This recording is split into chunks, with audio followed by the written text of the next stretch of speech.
सातारा जिल्ह्यात मंत्रिपद मिळणार का याबाबतची चर्चा सध्या महाराष्ट्राच्या राजकीय वर्तुळात गाजते।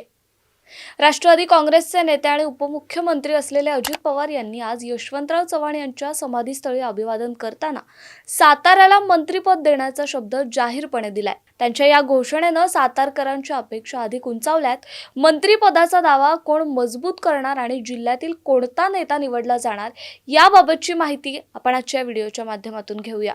यशवंतराव चव्हाण यांच्या समाधीचं दर्शन घेतल्यानंतर माध्यमांशी संवाद साधताना अजित पवार यांनी साताऱ्याला मंत्रिपद मिळण्याबाबत वक्तव्य केलं।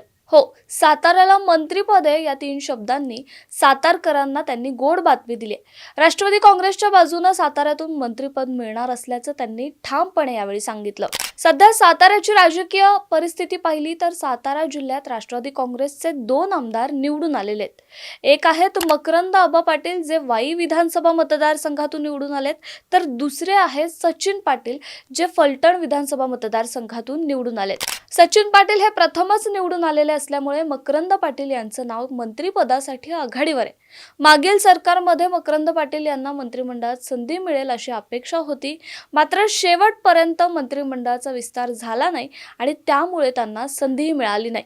त्यामुळे यावेळी त्यांना संधी मिळण्याची दाट शक्यता वर्तवली जाते। माझं साताऱ्याकडे कायम लक्ष राहिलंय। मी साताऱ्याचा पालकमंत्री होतो। इथली जनता, कार्यकर्ते आणि पदाधिकारी अतिशय चांगले आहेत, त्यामुळे मला साताऱ्यात काम करायला कायमच आवडतं।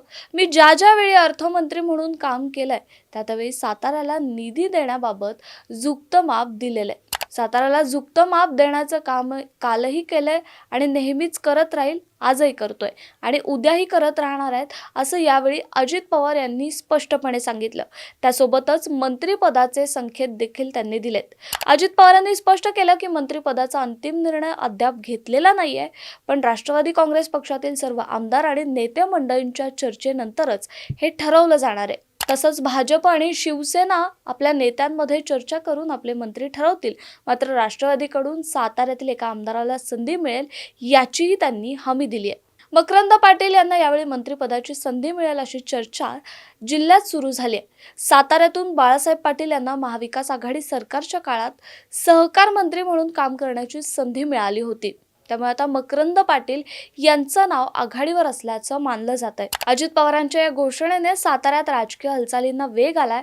मकरंद पाटील यांना मंत्रिपद मिळेल अशी शक्यता जास्त आहे, मात्र अंतिम निर्णय राष्ट्रवादी काँग्रेसच्या नेते मंडळींवर अवलंबून आहे। मंत्रिपदामुळे जिल्ह्याला विकासाची अधिक गती मिळण्याची अपेक्षा सातारकर करू शकतात। अजित पवारांनी दिलेलं साताऱ्याला मंत्रिपदाचं आश्वासन जिल्ह्याच्या विकासासाठी मोठी संधी ठरू शकतं। त्यांच्या ठाम शब्दांमुळे स्थानिक नेत्यांमध्ये उत्सुकता आणि सातारकरांमध्ये नवीन आशा निर्माण झाली। मात्र हा शब्द प्रत्यक्षात कधी आणि कसा पूर्ण होतो हे देखील पाहणं तितकंच महत्त्वाचं ठरणार आहे।